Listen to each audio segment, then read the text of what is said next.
Auzubillahiminash-shaytanir-rajeem. Bismillahir-rahmanir-rahim. Assalamu alaikum to everybody. I think I am audible to everyone. जी आप सब सुन रहे हैं जी मुझे? So thank you very much. I am highly obliged कि आप लोगों ने अपने कीमती वक्त में से टाइम निकाला and are here for the to learn about the budgetary amendments. So let's start the webinar, and this is about Pakistan budget and proposed amendments in the taxation laws through Finance Bill 2023. So objective of today's webinar is to know about the budget and proposed amendments to Finance Bill 2023, and especially the amendments in the income tax law and federal excise and sales tax law. So this is by own quotation. The tax is the price of living in a civilized society. If we are living in a civilized society in any country, then to run the country there is a cost which is called the tax. Because if we pay the taxes, then our country, our government can activities which we are investing, although in developing countries the subsidies are less, but at the same time our tax to GDP ratio and tax collection is also very less. But nevertheless, there is a system of taxation in Pakistan. You all know that there are direct taxes, federal taxes, direct taxes, indirect taxes, and then there are provincial taxes as well. So Pakistan's financial year ends on 30th June every year, and before the end of financial year, the government presents its budget. And budget, you all know what it contains. It contains the expenditures, and on the other side, it contains the revenue. And in most of the countries, their revenues are more, and they plan their expenditures according to their revenue. But in Pakistan, there is a reverse mechanism because our expenditures are more and our revenues are less, and we are mostly dependent on the loans, and especially the international monetary fund loans and international loans grants. Therefore, we have to manage our expenditures and then plan how to fulfill those expenditures through IMF, banking loans, or through grants, aids, everything. So budget is presented almost in every year in May or June, and then it is passed and effective from the 1st July of the next year. So it happens the same. This is the second budget of the coalition government, PDM. Last year they presented the budget, and unfortunately we did not achieve our targets due to political instability, economic crisis, and everything which all is in front of you. And this year they also tried, but this is their last budget because 2 3 months are left for the government, and then they have to go and new caretaker government will come, and then elections will be held, and then the stable government will come in the government, and then they can run the affairs of the country. But still, this during this budget, the government tried to present the budget for the whole year, although it did not have the mandate, but definitely according to the procedure, they have to present the budget for the whole year.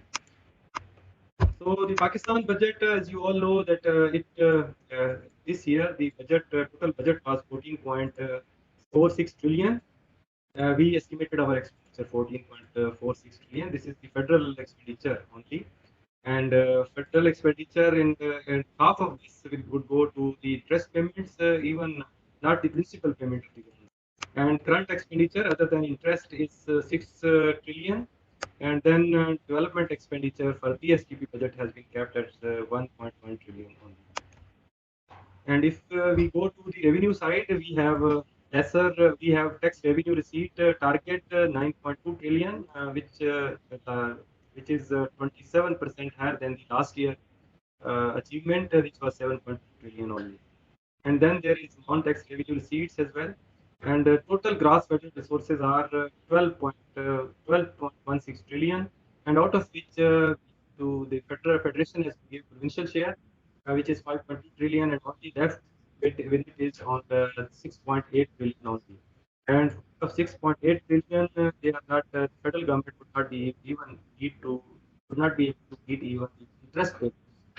So there is a budget deficit of 7.5 trillion, and how that would be fulfilled, that would be met, that is the privatization proceeds, they have kept 15 billion only, then their capital receipts 1.9 trillion, then they are spending on the external loans and grants, that is 2.5 trillion, and rest 3.1 trillion they got from the banks, local banks. So this is the breakup of the revenue and receipts. And if we go on the tax revenue breakup, So last year, the revised estimates are given in this slide. The direct taxes we have been able to collect 2.8 billion, and now increase the target 2.75 billion. And indirect taxes, customs, sales tax, excise, total target, total achieved our estimates in the last year were 3 trillion, and next year budgetary estimate for 2023-24 are 5.4 trillion. So FBR are estimated at 9.2 trillion, although this is very hard to achieve, but if government takes stringent measures and broadening on, especially focus on the broadening of tax base, then this is possible even because our tax to GDP ratio is 9 point something, 9 to 10% of the GDP, and if we could increase to 13 or 14%, then even we can be more than this. So this was the overview of the financial figures of the budget. Now we come to our main topic, which is the webinar, proposed amendments, and the finance bill proposes that how the targets achieved, especially the target, and also it focuses on specialized industries and how to promote them so that we can grow our GDP, and recently we could taxes from that growth oriented sectors. First of all, the revenue measure is, as you all, the government is focusing on majorly on the direct taxation scheme, that is the withholding tax scheme. So withholding tax scheme, जो rates हैं उस 1% का increment जो है वो propose किया गया है, especially जो services contracts और प्राइस की जो पेमेंट हैं permanent establishments of non resident जो पाकिस्तान में काम कर रही हैं उनके लिए, और इसी तरीके से 153 जो सेक्शन है उसमें भी रेट्स इंक्रीज किया गया है। तो payment to a permanent establishment फिर नॉन रेजिडेंट पर्सन, इसमें सप्लाई ऑफ गुड्स के अगेंस्ट पहले अगर कंपनी है तो उसका 4% रेट था, now it is being enhanced 5%, और other than company non corporate vendors थे उनकी आपको 4.5% है, 5% of the 5.5%. And similar is the case with the services. Services में भी बहुत ज़्यादा enhancement की गई है.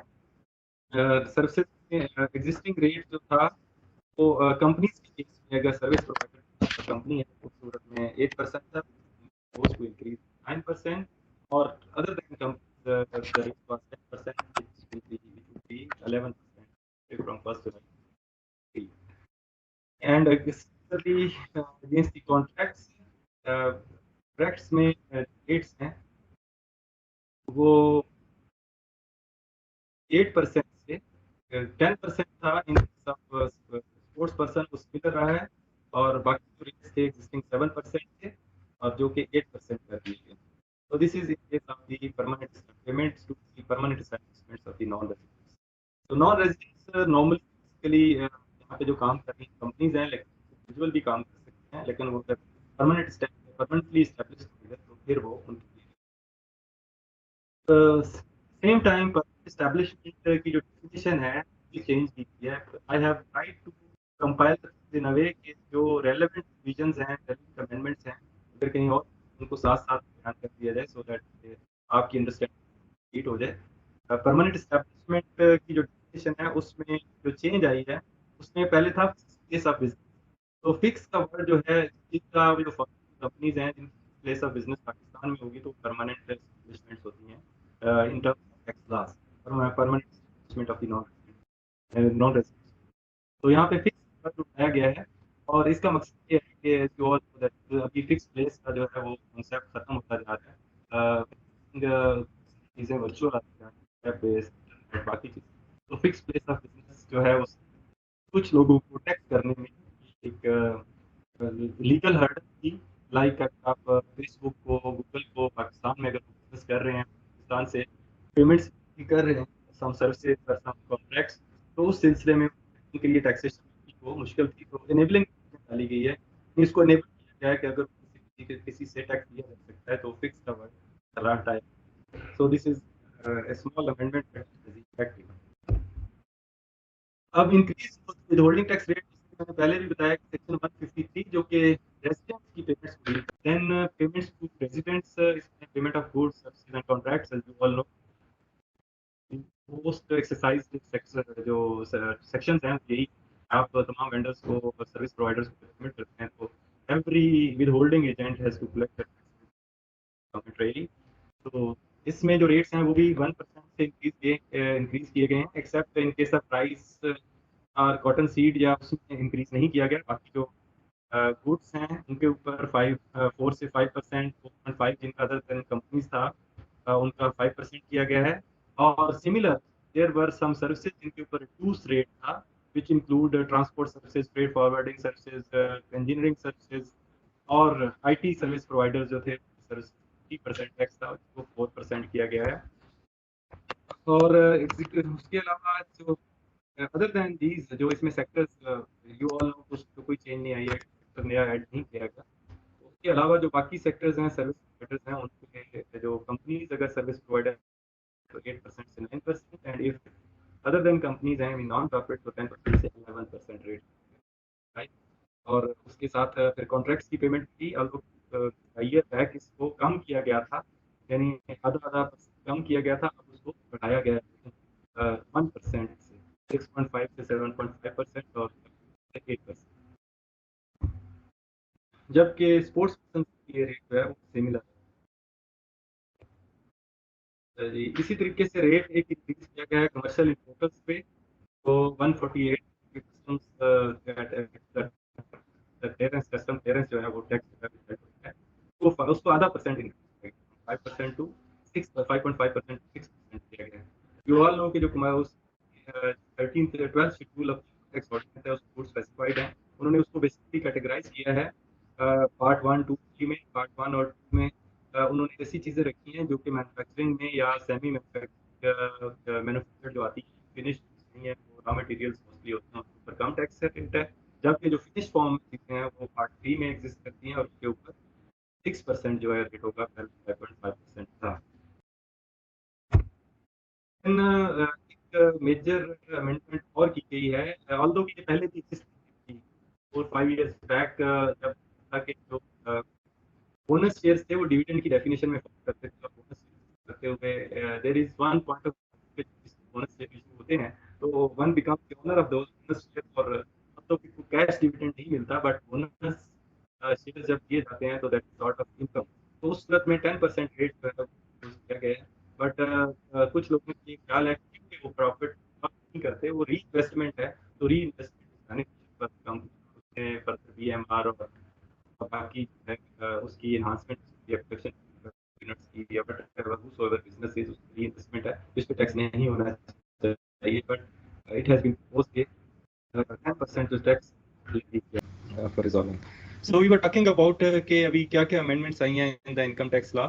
तो बोनस शेयर्स को जो है वो अभी अगेन टैक्स होने की बात हो रही है, टैक्स करने की एट द रेट ऑफ 10%। तो इसमें ये है कि इनकम फ्रॉम अदर सोर्स ये ट्रीट होगा, किसी की भी जिसको भी बोनस शेयर इशू होंगे वो अपनी इनकम फ्रॉम अदर सोर्स में ट्रीट होगा और फाइनल टैक्स के तौर पे इसको लिया जाएगा। Then the value of bonus shares will be determined based on the day and price on the first day of the book closure for listed companies। की आगे डिटेल भी दी गई हैं, और companies required to deposit the tax within 15 days of the book closure regardless of whether tax is collected from the shareholder or not। तो इसमें एक ये भी साथ प्रपोजल है, सेक्शन 236Z और सेक्शन 39(1)B की रिक्वायरमेंट जो है उसमें यह है कि जिसको बोनस शेयर इशू किए जाएंगे उस बंदे से टैक्स जो है वो कलेक्ट करेगी कंपनी और डिपॉजिट कराएगी इन द गवर्नमेंट टैक्स। तो ये फाइनल टैक्स होगा। Issuance of bonus share is deemed as income for the shareholder. तो जैसे मैंने पहले बयान कर दिया, तो अभी बजट पास नहीं हुआ है, प्लीज ये चीज़ ख्याल रखिए कि दीज ऑल आर प्रपोजल्स, और जब ये बिफोर 30th जून जब ये पास हो जाएगा from the parliament and then assent is given by the president, then it will become the act and will be effective from, all the amendments would be effective from 1st July 2023। अच्छा जी, then minimum tax you all know के section 113 है जिसमें even loss making units और loss making companies जो हैं वो भी उसमें टैक्स देती हैं, जिसमें मिनिमम टैक्स का जो जर्नल रेट है दैट इज 1.25%, और उसमें कुछ रिड्यूस रेट भी ऑलरेडी प्रोवाइडेड है, जैसे कि Pakistan SNGPL SSGCL poultry industry के लिए और 5.75 है ऑलरेडी है, ऑयल रिफाइनरीज और ऑयल OMCs के लिए 0.5% है, जबकि distributors of fast moving goods FMCGs के और पेट्रोलियम टियर 1 रिटेलर्स सब के लिए 0.25% ऑफ द टर्नओवर, और बाकी तमाम के लिए था 1.25%। तो यहाँ पे एक नई कैटेगरी ऐड की गई है कि अगर कंपनीज जो लिस्टेड है ऑन द स्टॉक एक्सचेंज तो उनके लिए 1% ये मिनिमम टैक्स होगा। यू ऑल नो कि ये मिनिमम टैक्स जो है ये एडजस्टेबल है for the next 3 years against the normal income. तो प्रीवियसली इसमें कोई ऐसी रिस्ट्रिक्शन नहीं थी कि इसको नॉर्मल इनकम के अगेंस्ट ही एडजस्ट किया जाएगा। तो अभी इसमें एक और भी अमेंडमेंट की गई है सेक्शन 113 में कि adjustment of minimum tax carry forward is would only be available against the normal tax payable by the tax payer. तो बेसिकली वैसे तो ये होता है कि नॉर्मल टैक्स आप कंप्यूट करते हैं और टोटल टर्नओवर टैक्स कंप्यूट करते हैं विच या अल्टरनेट कॉर्पोरेट टैक्स कंप्यूट करते हैं विच एवर इज हायर, तो वो बेसिकली आपका टैक्स पेएबल या टैक्स लायबिलिटी होती है। But in case of minimum tax अगर पे होता है तो दैट इज कैरीड फॉरवर्ड, जितना मीन उसका पोर्शन बनता है वो नेक्स्ट 3 इयर्स के लिए कैरी फॉरवर्ड होता है, और जब अगर अगले 3 सालों में भी प्रॉफिट ना आए तो पहले साल का जो है वो लैप्स हो जाता है। देन जी advance tax on persons remitting amounts abroad, ये लास्ट ईयर इंसर्ट किया गया था ये सेक्शन, उससे पहले भी था फिर खत्म कर दिया गया था। लास्ट ईयर 236Y इंसर्ट किया गया था कि जो लोग भी क्रेडिट या डेबिट कार्ड्स के जरिए बाहर पेमेंट्स करते हैं, आपको पता है कि ऑनलाइन शॉपिंग या कुछ और पेमेंट्स या इवन एजुकेशनल पेमेंट्स भी बाहर होती हैं, तो उसमें to for the purpose of documentation, और दूसरी सूरत में to stop the outflow of the dollars, क्योंकि बाहर जो भी पेमेंट्स होती हैं वो किस में होती हैं, डॉलर्स में होती हैं। तो फिर क्रेडिट कार्ड्स के जरिए अभी बहुत ज़्यादा पेमेंट्स होने लग गई थी, जिनको बेसिकली कुछ लोगों की ज़्यादा लिमिट्स थी, और इवन उसमें जो जब से एलसीज और बाकी चीज़ें जो हैं वो उसके ऊपर कुछ रिस्ट्रिक्शन आई, तो बहुत सारे लोगों ने क्रेडिट कार्ड्स के जरिए धड़ाधड़ पेमेंट्स की। तो ज़रूरी पेमेंट्स तो डेफिनेटली होती हैं कुछ छोटी मोटी एजुकेशन की या बाकी, तो बहुत ज़्यादा पेमेंट्स होने की वजह से गवर्नमेंट हैज़ प्रपोज कि इसमें इस रेट को 5% किया जाए for the active tax payers, और अगर नॉन एटीएल पर्सन होंगे तो उनके लिए ये रेट जो है वो 10% होगा, प्रीवियसली जबकि 1% और 2% था। तो basically this is to curb the dollars की जो रिमिटेंस है अब्रॉड उसको रोकने के लिए किया गया है। बट इवन देन कुछ लोगों का ख्याल है कि जो ज़रूरी पेमेंट्स है क्रेडिट कार्ड के जरिए, स्पेशली एजुकेशन या कोई और मटेरियल की जो पेमेंट्स हैं वो अगर क्रेडिट कार्ड के जरिए होती हैं तो इतना ज़्यादा हैवी टैक्स नहीं होना चाहिए। This tax is adjustable by the way. Then जी एक और रेवेन्यू मेजर है और डॉक्यूमेंटेशन मेजर भी है कि जो नॉन एटीएल पर्सन लोग हैं, ये आपको पता है कि बहुत अरसा पहले ये शुरू हुआ था, इवन पहले तो बाकी लोगों के लिए भी था, फिर नॉन एटीएल के लिए किया गया था कि कैश विड्रॉल पे अगर वो बैंकिंग ट्रांजैक्शन करते हैं फ्रॉम मोर देन 50,000 तो उनके ऊपर टैक्स था 0.6% जो एक दिन की कैश विड्रॉल है। तो अभी अगेन इसको लेवी किया गया है, लेकिन 50,000 रुपीज़ अगर during one day in aggregate from all banks अगर वो होगा तो ये टैक्स नहीं लगेगा, अदरवाइज लगेगा 0.6% अगर 50,000 से नॉन एटीएल पर्सन जो है 50,000 से ज़्यादा कैश निकलवाएंगे तो। चलिए ये एक नया टैक्स लगाया गया है सेक्शन 237C 236, ये इसमें basically an adjustable advance tax of rupees PKR 200,000, ये जो बाहर से इधर पाकिस्तान में वर्कर काम करते हैं डोमेस्टिक वर्कर, तो उनके ऊपर है कि when any authority is issuing a renewed domestic visa to any foreign national as a domestic worker, the authority issuing or renewing the such visa shall be obliged to collect such advance tax from the agency, sponsor or the employer of the foreign domestic worker। जो पाकिस्तान में काम करने के लिए अगर foreign worker कोई आएगा तो उसका जो वीज़ा लगेगा उस वक्त 200,000 उससे एडवांस टैक्स कलेक्ट किया जाएगा।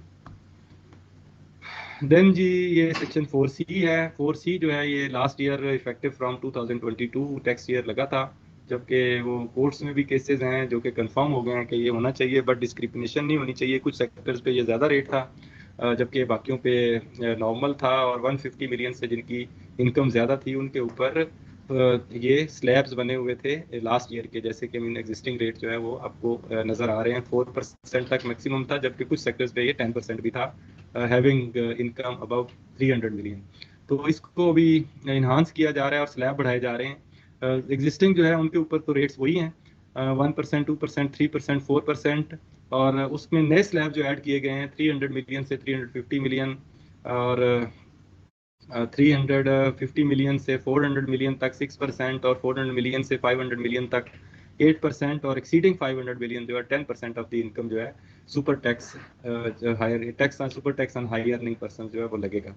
इसमें एक और चीज बताते चलें कि आप सुपर टैक्स को 147 में भी कॉरेस्पॉन्डिंग अमेंडमेंट की गई है कि ये भी जैसे नॉर्मली आप एडवांस टैक्स जमा करवाते हैं क्वार्टरली, इसको एडवांस टैक्स उसके उसके मुताबिक आपको जमा करवाना पड़ेगा क्वार्टरली। तो लास्ट ईयर असेस्ड इनकम और नेक्स्ट ईयर की जो इनकम है उसके मुताबिक जो भी बनेगा उसकी calculation you all no well section 147 में दी गई है, तो उसके मुताबिक एडवांस क्वार्टरली इंस्टॉलमेंट्स में भी ये पे करना पड़ेगा। So this amendment is being proposed. जबकि वो जो कुछ सेक्टर्स के लिए हायर रेट थे 300 अबाउट 300 मिलियन, वो रेट टेबल में से वो उड़ा दिए गए हैं। तो इस वजह से आप ये बेसिकली अक्रॉस द बोर्ड एक ही होगा। अच्छा जी।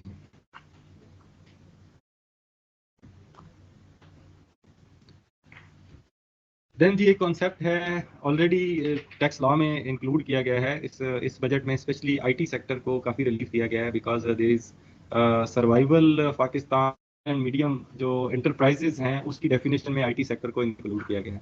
और पहले इसमें सिर्फ जो मैन्युफैक्चरर्स हैं वो ही सिर्फ थे स्मॉल एंड मीडियम इंटरप्राइजेज की डेफिनेशन में फॉल करते थे, और उनकी टैक्सेशन में भी काफ़ी रिलीफ था, जो कि नेक्स्ट स्लाइड में मैं आपको दिखाऊंगा।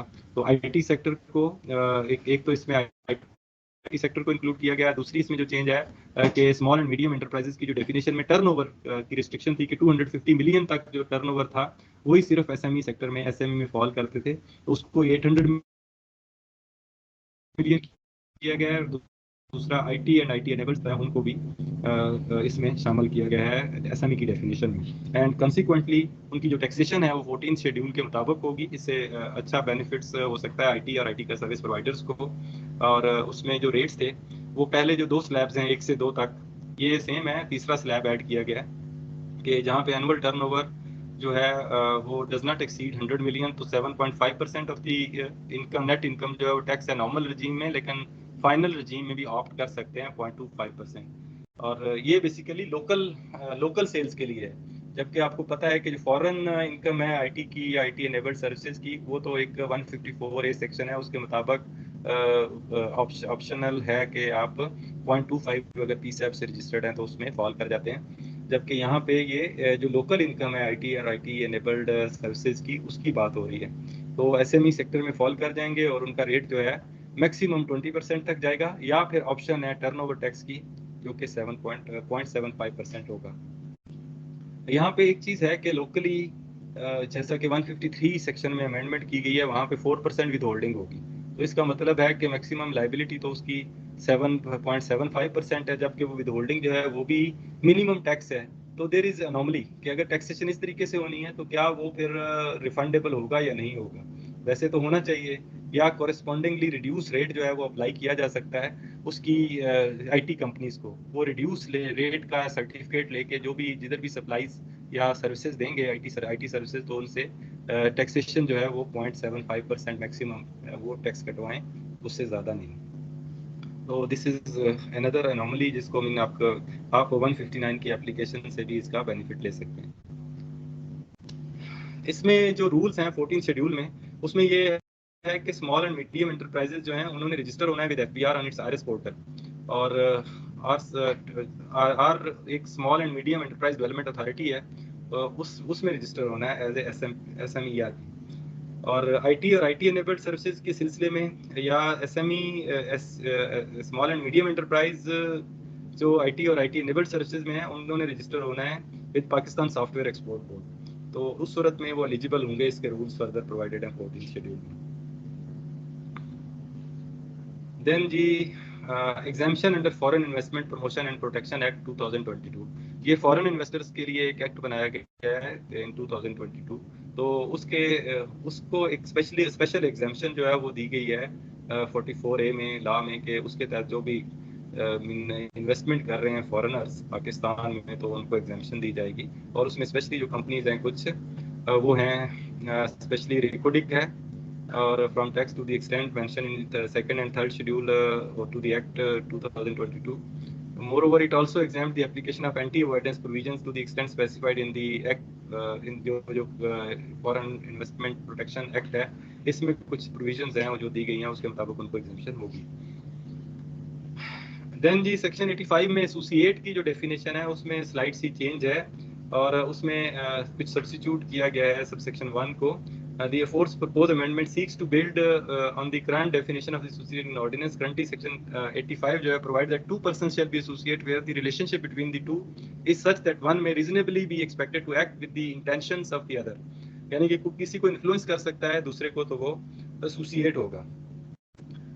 इसमें जो एक्सपेंशन है डेफिनेशन में, वो ये दो चीजें उसमें ऐड की गई हैं. One person sufficiently influences either alone और टुगेदर विद एन एसोसिएट और एसोसिएट्स, यानी या खुद या उसके कोई एसोसिएट्स जो हैं वो अगर उसको इफेक्ट कर सकते हैं, इन्फ्लुएंस कर सकते हैं, तो वो भी उसके एसोसिएट हो जाएंगे.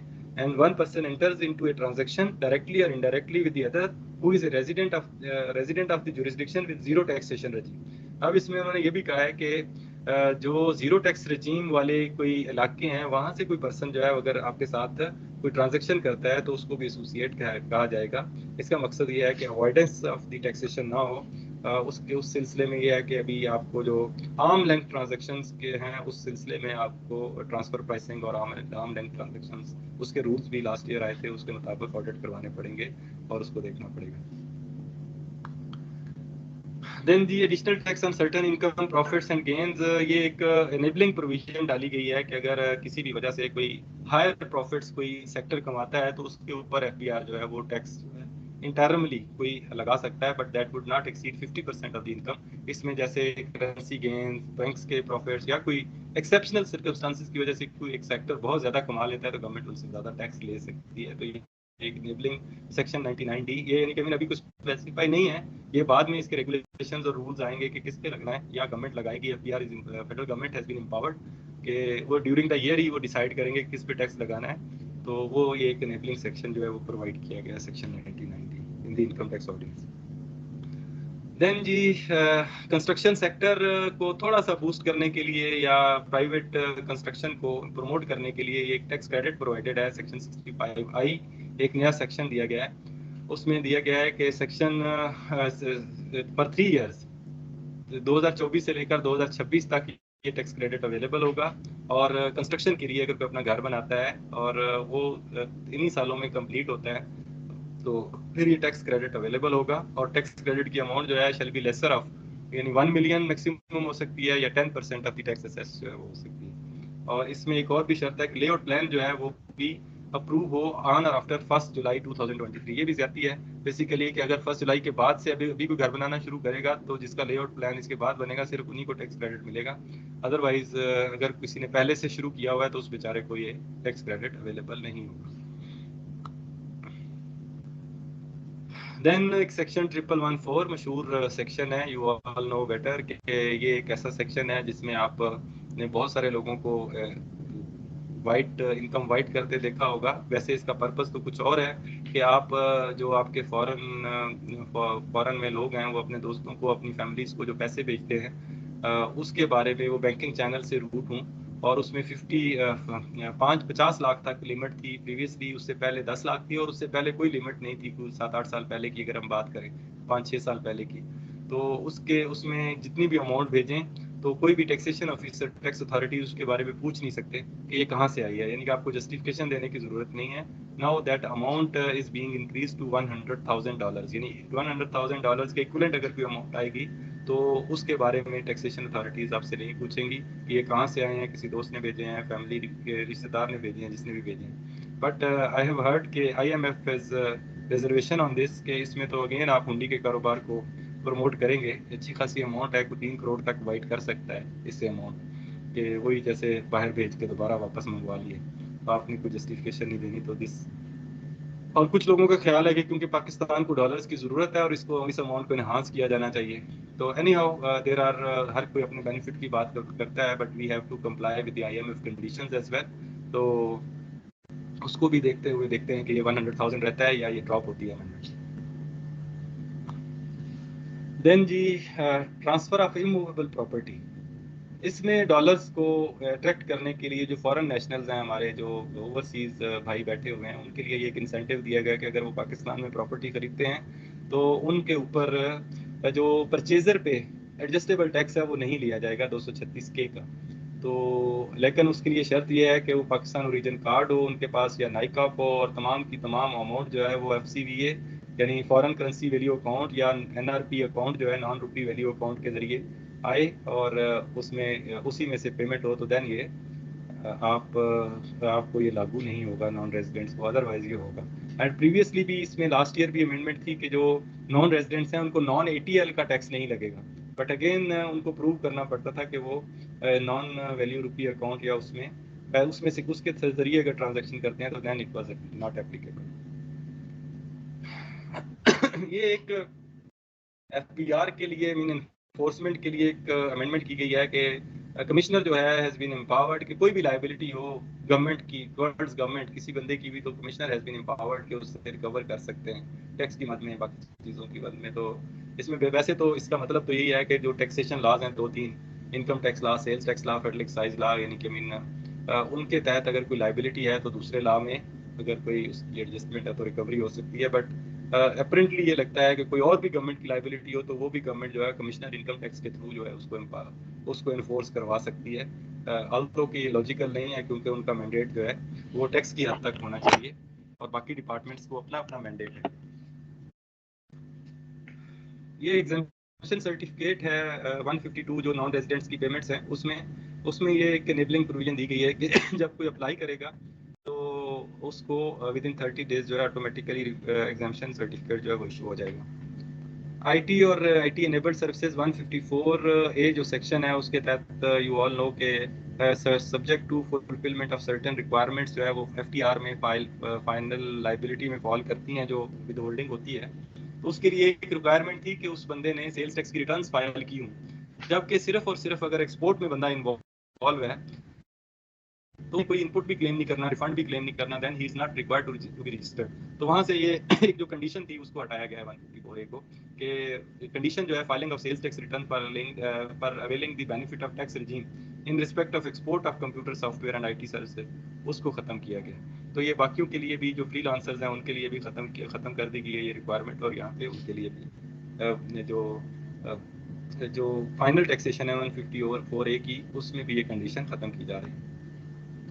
ये एक international centre for tax excellence, ये एक FBR international centre for tax excellence बनाएगा।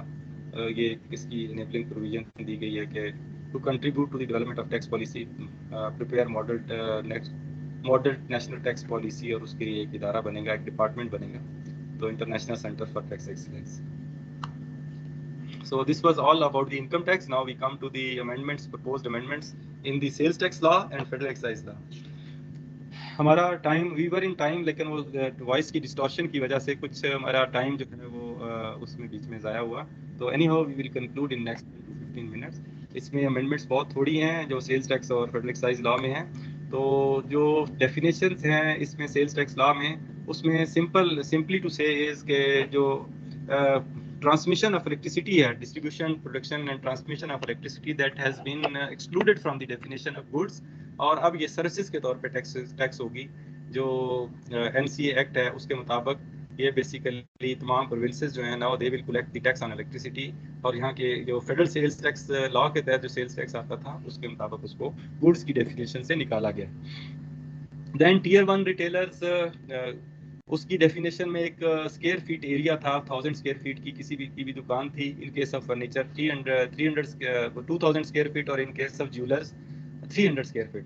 तो दे फॉल अंडर यानी एग्जिस्टिंग जो प्रोविजन है they fall under tier 1 definition, और टियर 1 डेफिनेशन में फॉल होने का मतलब यह है कि they have to register with under the sales tax law, और फिर उन्होंने POS इंटीग्रेशन भी करवानी है जिसमें रियल टाइम मॉनिटरिंग होनी है उनकी। तो उसमें काफ़ी ज़्यादा लोगों को प्रॉब्लम था, स्पेशली छोटे दुकानदारों को।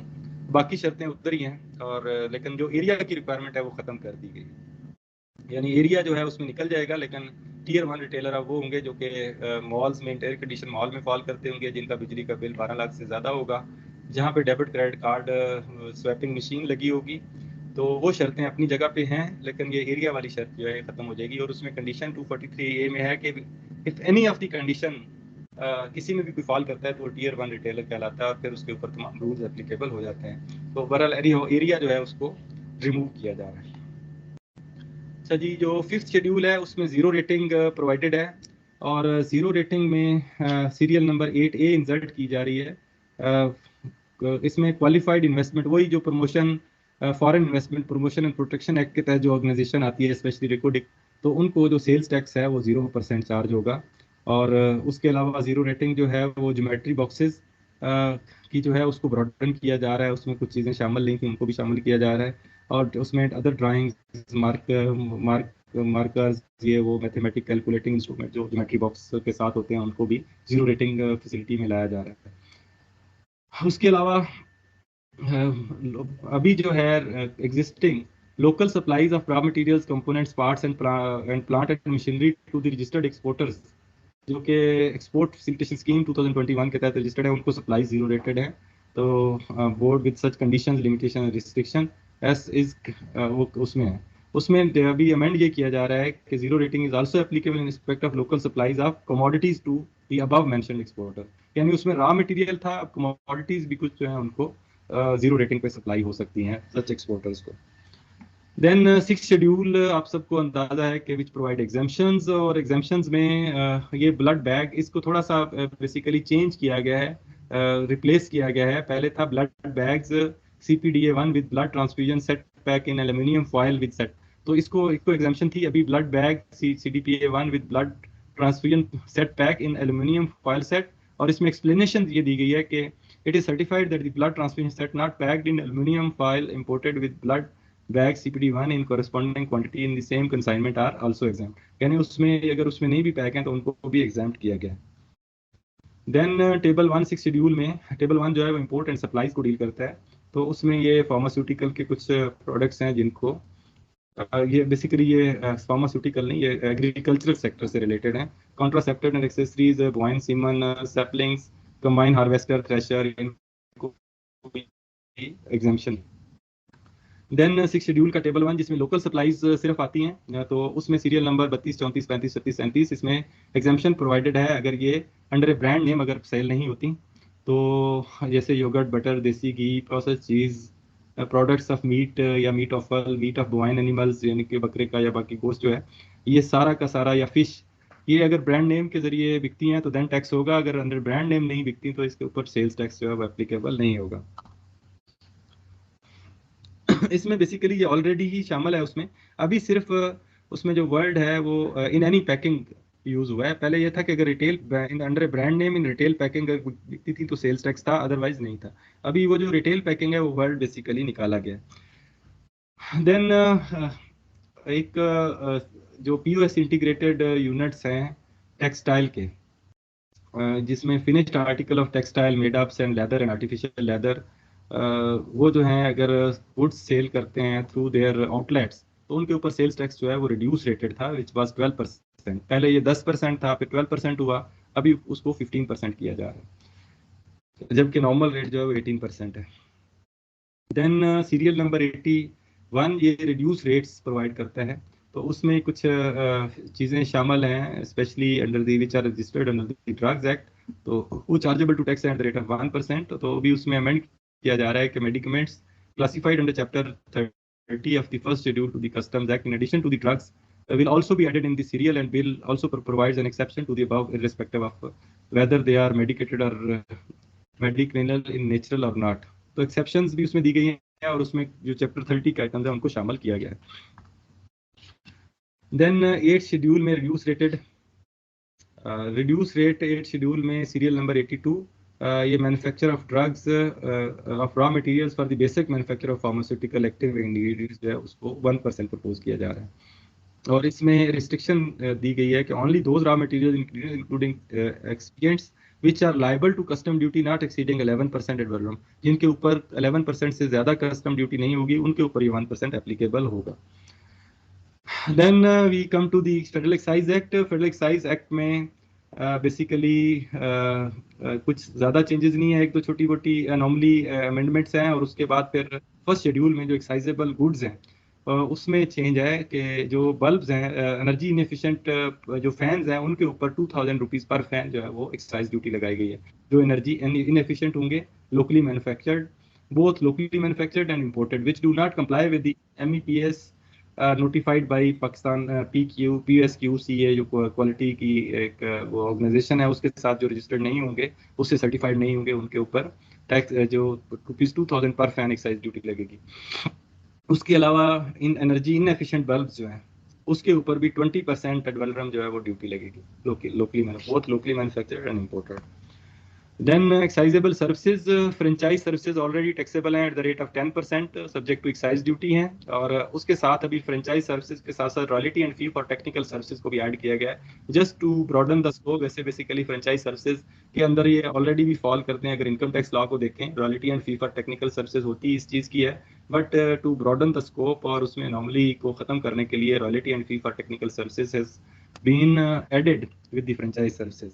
यानी फ्रेंचाइज सर्विसेज में अभी फी फॉर टेक्निकल सर्विसेज और रॉयल्टी अगर किसी को पे होती है, फ्रेंचाइज फी पे होती है, तो that would be subject to federal excise duty at the rate of 10%। Then third schedule है जो कि कंडीशनल एग्जाम्पशंस प्रोवाइड करता है फ्रॉम द फेडरल एक्साइज। तो इसमें यह है कि इंपोर्ट्स और supplies made by for a qualified investment as specified at serial number 1 of the first schedule to the foreign investment protection। ये फॉरेन इन्वेस्टमेंट प्रोटेक्शन एक्ट में जो रिकॉर्ड एक मनसूबा है उसके लिए जितनी भी मीन ये चीजें होंगी उसके ऊपर अगर सेल्स टैक्स है, इनकम टैक्स है, फेडरल एक्साइज है, व्हाटएवर, तो वो सब की एग्जेम्पशन होगी। देन सर्विसेज के केस में भी ऐसा ही है कि सर्विसेज भी उनको एग्जेम्पशन होगी। लास्ट पॉइंट जी, अमेंडमेंट्स, क्योंकि हम फेडरल में हैं तो फेडरल में आईसीटी जो प्रोविंशियल टैक्स है ऑन सर्विसेज उसकी अमेंडमेंट भी फाइनेंस बिल में ही आती है, क्योंकि इसको भी फेडरेशन ही डील करती है। तो sales tax on services in Islamabad capital territory उसमें जो अमेंडमेंट आई है उसमें सिर्फ और सिर्फ आईटी और आईटी एनेबल्ड सर्विसेज के सिलसिले में जो अमेंडमेंट्स है कि इस फ्रीलांसर्स जो हैं उनको फ्रीलांसर्स को डिफाइन किया गया है, और freelancers mean freelancer exporter means a person who works on per job or on self-employed basis without being attracted to or under employment of any other person having the liberty to work on various tasks simultaneously। एक तो इसको define किया गया है, और उसके अलावा उनके उनके ऊपर तमाम जो प्रोविजंस हैं सेल्स टैक्स एक्ट की उनकी एप्लीकेबिलिटी की बात की गई है। तो एक तो बात ये हो गई फ्रीलांसर की इसमें अमेंडमेंट है, और दूसरा इसमें जो फर्दर है आईटी और आईटी एनेबल्ड सर्विसेज जो सीरियल नंबर 11 टेबल 2 में थी उसके ऊपर last year IT enabled services को निकाल के सिर्फ IT development consultants 5% reduce rate था, तो अभी आईटी एनेबल्ड सर्विसेज को दोबारा शामिल किया जा रहा है। और इसमें जो मेजर चेंज ये है कि पहले विद इनपुट एडजस्टमेंट या विदाउट इनपुट एडजस्टमेंट जो है 5% रिड्यूस रेट होगा, जैसा कि बाकी सर्विसेज के बारे में भी है। तो this is one change in ICT tax on services. और दूसरी चेंज इसमें यह है कि जो रेस्टोरेंट्स हैं उनकी जो सर्विसेज हैं होटल्स रेस्टोरेंट्स की, वहाँ पे अगर कोई क्रेडिट डेबिट कार्ड्स के जरिए या मोबाइल वॉलेट्स क्यूआर स्कैनिंग के जरिए अगर पेमेंट करता है तो उनके लिए रेट 5% होगा, अदरवाइज रेट जो है वो 15% होगा। वो वहाँ से सप्लाई की डेफिनेशन से इलेक्ट्रिक पावर ट्रांसमिशन जो है वो सप्लाई की डेफिनेशन से निकल गई थी, और अभी इस्लामाबाद में वो 15% से टैक्सेबल होगी, सिंध में और पंजाब में वहाँ पे भी उनको टैक्सेबल सर्विसेज में शामिल कर लिया गया है। So this ends my presentation on the finance bill जो कि थी। Now we are available for question answer session. Thank you for your patience, and especially there was distortion in the voice as well. So thank you for being with us for more than the assigned time. Thank you. Hello.